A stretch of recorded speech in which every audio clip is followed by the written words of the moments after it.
నమస్కారం.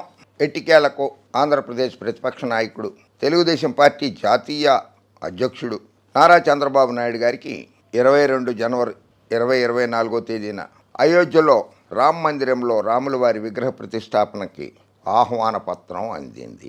ఆయన కాళ్ళు ఎగరేసుకుంటూ రాముల వారి విగ్రహ ప్రతిష్టకి వెళ్ళిపోతున్నాడు. తప్పు పట్టం దైవ కార్యక్రమానికి కదా. ఆయన బెయిల్ మీద నుంచి వచ్చిన తర్వాత శ్రీశైలం మల్లికార్జున స్వామి గుడికి వెళ్ళాడు. హుండీలో భారీగా కానుకలు సమర్పించుకున్నాడు. కనకదుర్గమ్మ వారి గుడికి వెళ్ళారు, హుండీలో భారీగా సమర్పించుకున్నారు కానుకలు. పుత్రరత్నం మంగళగిరి గుడికి వెళ్ళాడు, లక్ష్మీ నరసింహస్వామి గుడికి బంగారము వెండి ఆభరణాలతో సహా హుండీలో, మంగళగిరి హుండీలో కొన్ని కోట్ల రూపాయలు వేశారో ఎన్ని కోట్లు వేశారో మనకైతే తెలియదు. భారీగానే కానుకలు సమర్పించుకున్నారు.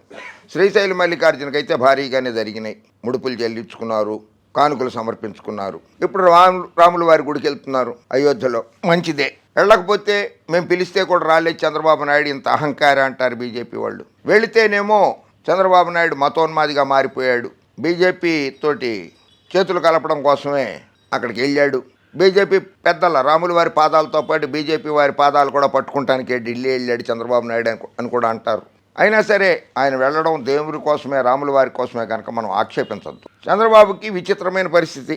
రాధాకృష్ణ గారు రాస్తారు వారాంత పలుకుల్లో, చంద్రబాబుకి ప్రజల్లో చాలా పలుకుబడి ఉంది, బలం ఉంది. అయినా సరే బీజేపీని కాదనలేని పరిస్థితిలో ఉన్నాడు.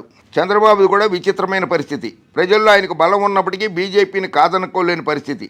అయోధ్యలో శ్రీరాముడి విగ్రహ ప్రతిష్టాపనకు ఆహ్వానం అందిందే తడవుగా ఆయన బయలుదేరి వెళుతున్నారు. వెళ్ళకపోతే బీజేపీ పెద్దల కోపం వస్తుందేమోనని ఆయన ఆందోళన చెందుతూ ఉండవచ్చు. జగన్మోహన్ రెడ్డికి ఇటువంటి బాధరబందీ ఏమీ లేదు. అది జగన్మోహన్ రెడ్డికి ఇటువంటి బాధరబందీ ఏమీ లేదు. అయితే ఆయన బీజేపీ పెద్దలకు ఆగ్రహం తెప్పించకుండా ఏం చేసినా సరే వారి అనుమతితోనే చేసుకుంటూ పోతున్నారు. Yes, it is true. ఎందుకంటే రాష్ట్ర అభివృద్ధి, ప్రజల సంక్షేమాభివృద్ధి, ప్రజల ఆర్థిక అభివృద్ధి కూడా బాగుపడాలి కదా. అంటే మరి కేంద్రంతో సఖ్యతతో ఉంటేనే కదా రాష్ట్రానికి కావాల్సిన నిధులన్నీ వచ్చేది. అంత మాత్రాన దాసోహం అయిపోలేదే. జగన్మోహన్ రెడ్డి ఎక్కడ ఆంధ్ర ప్రజల ఆత్మగౌరవాన్ని ఢిల్లీలో తాకట పెట్టలా. రాష్ట్రానికి కావాల్సిన నిధులు తీసుకొస్తున్నాడు. బీజేపీ పెద్దలతో, నరేంద్ర మోడీ గారితో, అమిత్ షా గారితో, నిర్మలా సీతారామన్ గారితో, పీయూష్ గోయల్ గారితో సఖ్యతగా ఉంటూ నిధులు తీసుకొస్తున్నాడు రాష్ట్ర అభివృద్ధి కోసం జగన్మోహన్ రెడ్డి. 3 రాజధానుల విషయం కూడా బీజేపీ పెద్దలకు చేశారట. చెప్పకుండా ఎందుకు చేస్తారు? కేంద్రం అనుమతి కావాలి కదా. పార్లమెంటు ఉభయ సభలు, లోక్సభ రాజ్యసభలో బిల్లు పాస్ అవ్వాలి కదా. రాష్ట్రపతి గారి ఆమోద ముద్ర పడాలి కదా. అటువంటిప్పుడు కేంద్ర పెద్దలకు తెలుపకుండా ఎలా చేస్తారు? అది చంద్రబాబు నాయుడు తప్పు చేసి. చంద్రబాబు నాయుడు చేసింది అదే. 3 రాజధానులు కాదు, ఒక రాజధాని గురించి కూడా కేంద్ర పెద్దలకి చెప్పలా.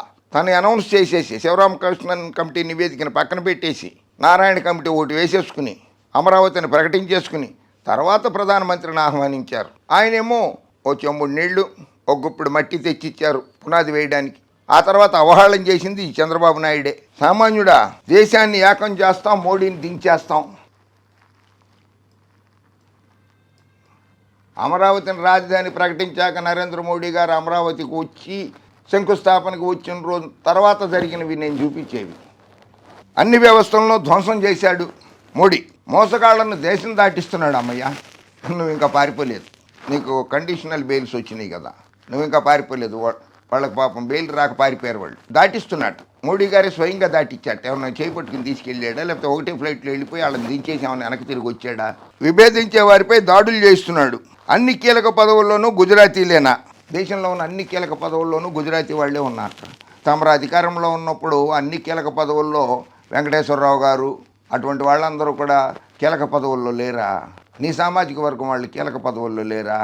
అధికార మతంతో ఉన్నప్పుడు ఇటువంటి మాటలు మాట్లాడతారు. కలిసి పనిచేద్దాం మాయావతి దీదీతోటి, మాయావతి బెహెంజీతోటి. దేశాన్ని ఏకం చేస్తాం, మోడీని దించేస్తాం. మోడీని కలవను, మోడీ హటావు దేశ బచావు, మోడీ గుండెల్లో రైళ్లు పరిగెత్తిస్తా అంటూ ప్రగల్భాలు పలికిన నారా చంద్రబాబు నాయుడు ఎలా దండాలు పెడుతున్నాడో ఒకసారి చూడండి.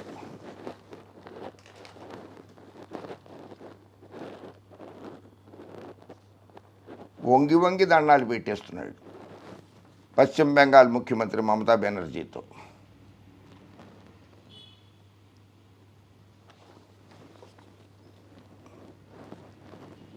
కలకత్తా సభలో మోదీ హటావో, 27 మంది ప్రతిపక్ష నాయకుల్ని ఏకం చేసి మోడీని దించేస్తానన్నాడు చంద్రబాబు నాయుడు. మోదీ సర్కార్కి కాలం చెల్లిందన్నాడు. ఈవీఎంలపై పోరు చేస్తానన్నాడు. రాఫెల్లో యుద్ధ విమానాలలో 1000 కోట్ల అవినీతి జరిగింది, మోడీ గారు అవినీతి చేశాడు అన్నాడు. ఆ సొమ్ములతోటే ఎన్నికలకి బీజేపీ వెళుతోందన్నాడు. ఒక మాజీ ప్రధాని, 4 సీఎంలు, 6 మాజీ సీఎంలు, కేంద్ర మాజీ మంత్రులు రాక. సోనియా, రాహుల్ తరఫున ఖర్గే, అభిషేక్ మను సింఘ్వి హాజరు. ఉమ్మడి పోరాటానికి సంకల్పం, విజయంపై ధీమా. విపక్ష నేతలతో కలకత్తాలో సభలో వేదిక మీద చంద్రబాబు నాయుడు గారు.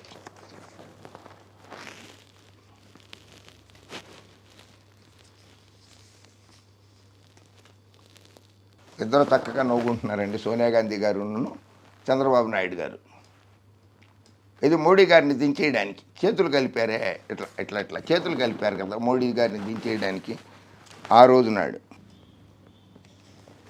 మోడీ గారిని దించేయడానికి సమాలోచనలు జరిపినటువంటి అరవింద్ కేజ్రీవాల్తో సమాలోచనలు జరిపాడు ఈయన చంద్రబాబు నాయుడు గారు. ఢిల్లీలో ధర్మ పోరాట దీక్ష అని చెప్పి చేశాడు చంద్రబాబు నాయుడు గారు. Andhra Pradesh CM Chandrababu Naidu begins hunger strike against central government in New Delhi.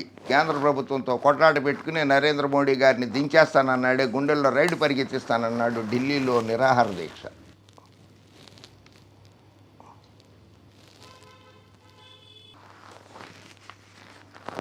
ధర్మ పోరాట దీక్ష ఢిల్లీలో నల్ల చొక్కాలు వేసుకుని, మరి కొన్ని చోట్ల నల్ల చొక్కాలు వేసుకుని, కొన్ని చోట్ల అంటే ఇక్కడ నల్ల చొక్కా వేసుకుని.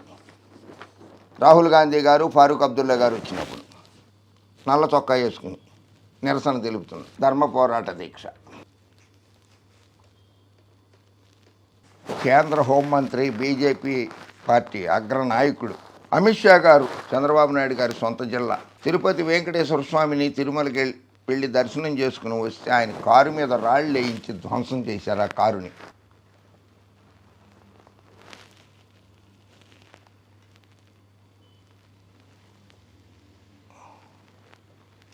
ఇవన్నీ మోడీ గారు అమిత్ షా గారు మర్చిపోతారనుకుంటున్నారా బాబు గారు? రాముల వారికి ఒక దండం పెడతారు, 2 దండాలు పెడతారో కానీ వీళ్ళందరికీ కూడా అక్కడ దండాలు పెట్టేయాలి. స్వామి నన్ను కాపాడండి స్వామి, నా కుమారుణ్ణి కాపాడండి స్వామి అని దండాలు పెట్టండి. అయినా కలిసి వస్తారో 2024 ఎన్నికల్లో.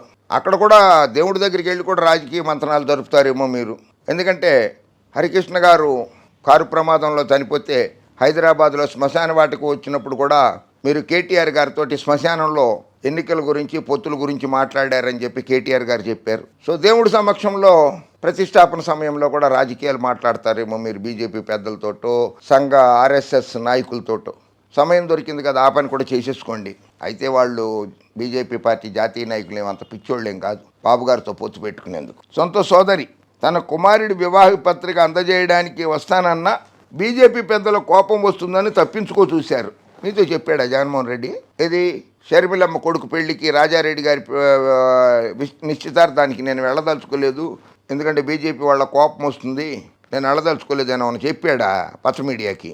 మీరు ఎంతమందికి పిలిచారా పెళ్లికి? ఎవరెవరిని పిలిచారు మీరు? అందరిని పిలిచేశారా? బీజేపీ పెద్దల్ని పల్లెత్తు మాట కూడా జగన్మోహన్ రెడ్డి అనడు.